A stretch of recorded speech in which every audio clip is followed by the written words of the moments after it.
هلو هلو، وحشتوني. ايه رأيكم في الجمال ده؟ يا سلام على لون الفراخ، ويا سلام على ريحتها، من طعمها تحفة، مع شوية بقى بصل كده بالسماق، يجنن. جعتوا صح؟ تعالى اقول لكم انا عملت ايه عشان تعملوا زيها بالظبط.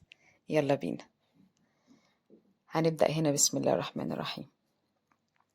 انا جايبة هنا معايا فرخة ومقطعاها، يعني مقطعة تقريبا الورك 2 والصدر 2. غسلها كويس جدا، منغذاها كده بالسكينة علشان التتبيلة تخش جواها. هنيجي بقى هنا للخلطة دي، خلطة هندية حلوة جدا. معايا معلقتين 3 زبادي كبار، معاهم معلقة صلصة كبيرة. نيجي بقى للتوابل. معايا هنا توم وبصل باودر، كل حاجة معلقة صغيرة. فلفل أسمر، كاري، بابريكا، ملح، شطة، روزميري. تمام. وحط تحت سنة شطة دي حبة شوية، لأن الأكل الهندي احنا عارفين إنه بيبقى حراق شوية. وهنا معلقتين زيت، ومعلقتين 3 صويا صوص. لو عندك دبس رمان حلو جدا حطي، لو متوفر عندك حطيه. ونص ليمونة. تمام. وهنا معلقة خل. هقلب بقى الكلام ده كده ميكس ميكس كده كده كله مع بعضه، لحد ما التتبيلة دي كلها تخش في بعض. شايفين بقى لونها جميلة جدا.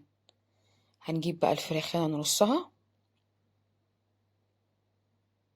لازم نعمل التجزيعات دي عشان التتبيلة تخش جوه، بيبقى طعم اللحم رائع. هصب بقى الخليط بتاعي واسيبها تقريبا لمدة 3-4 ساعات في قلب التلاجة. كل ما بتقعد في التتبيلة كل ما طعمها بيبقى حلو جدا، والفراخ بتشرب من قلب الخليط. هنا بقى بعد ما سبتها تتبل شوية هجيب كيس حراري. الكيس الحرارية دي بتتباع عند الناس بتوع أدوات الحلويات. هجيب بقى هدخل في، لو ما عندكيش كيس حراري، بس هي يفضل الصراحة كيس حراري بتبقى جميلة جدا، ما بيوصلهاش مية، ويبقى الطعم الفراخ مستوي سوا جميل جدا. هرص بقى الفراخ جوه كلها في الكيس.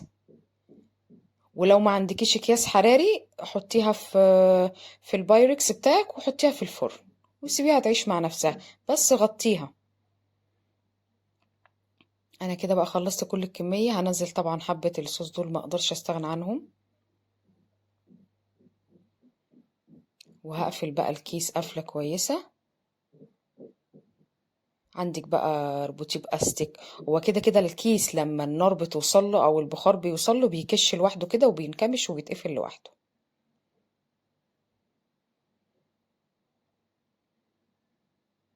انا هربطه بقى هنا. وتجيبي بقى صينية هحط فيها قلب الكيس ده، وهحط من تحت شوية مية مغلية، مية من الكتل. بس الأول هفتح فتحة صغيرة أوي في الكيس عشان البخار يطلع منه.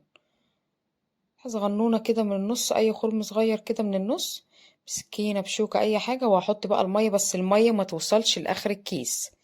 أنا حاجة بسيطة جدا عشان تسويلي الفراخ، لأن طبعا الفراخ لو نزلت ميتها محتفظة جوه الكيس. بس زي ما هي بقى كده على الفرن لمدة نص ساعة، ساعة إلا ربع بالكتير. هنا بقى الفراخ بتاعتي استوت. هشيل بقى من عليها الكيس واحطها تحت الشواية. مستوية جدا والطعم رهيب، والله العظيم هتعجبكم جدا. هنا بقى حمرتها تحت الشواية. هنقلها بقى هنا في طبق التقديم.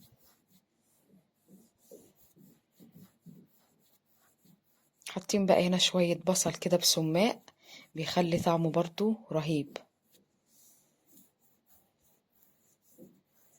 يا رب تعجبكم.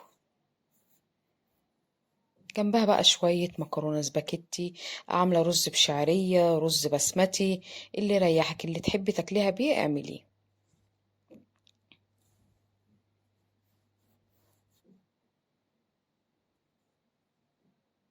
ننزل بقى حبة الصوص دول. على فكرة الصوص ده لما بيتغمز جميل جدا، اللي في قلب الطاسة ده متغمز بيبقى طعمه حلو قوي. يا رب تعجبكم، جربوها وقولوا لي رأيكم. باي باي.